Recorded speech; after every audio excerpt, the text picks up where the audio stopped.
सब जानते हैं कि जम्मू कश्मीर की आबादी का कुल 65% भाग युवा है, 35 साल से कम है। कोशिश है कोई कि जो सरकारी नौकरियां हैं वो ट्रांसपेरेंसी के आधार पर, मेरिट के आधार पर भरी जाएं। और मुझे प्रसन्नता है कि 43,000 जो अपॉइंटमेंट हुए, कहीं भी किसी एक नियुक्ति पर प्रश्न चिन्ह नहीं उठा।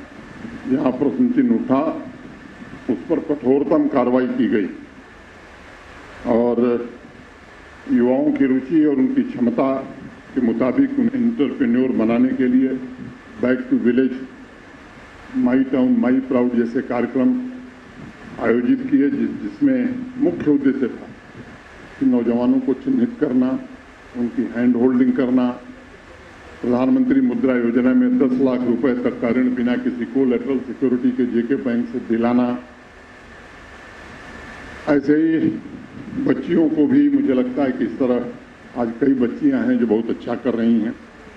आदरणीय प्रधानमंत्री जी के नेतृत्व में मैं मानता हूं कि इस देश को जो नेशनल एजुकेशन पॉलिसी, राष्ट्रीय शिक्षा नीति का जो उपहार मिला है, उसमें परिवर्तन करने की सबसे बड़ी क्षमता है।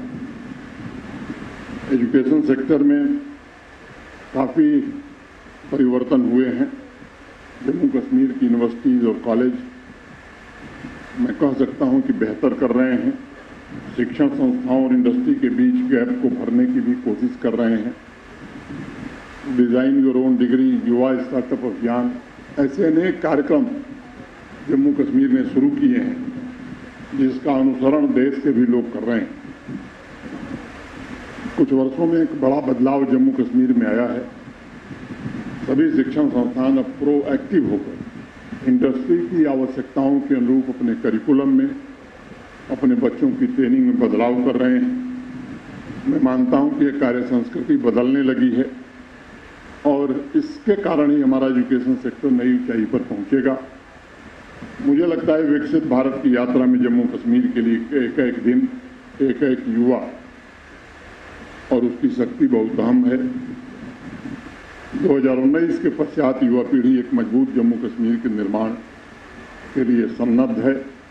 इस अवसर का नौजवान सही उपयोग करें, यह आवश्यक है। मैं एक बार फिर से माता वैष्णो देवी से यहाँ के युवाओं के उज्जवल भविष्य की कामना करता हूँ और वाइस चांसलर साहब, उनकी पूरी टीम और डॉक्टर संदीप सिंह, सबको हृदय से बधाई देता हूँ एक नेक और बहुप्रतीक्षित इस नए इनिशिएटिव के लिए। बहुत बहुत धन्यवाद। जय हिंद, जय भारत।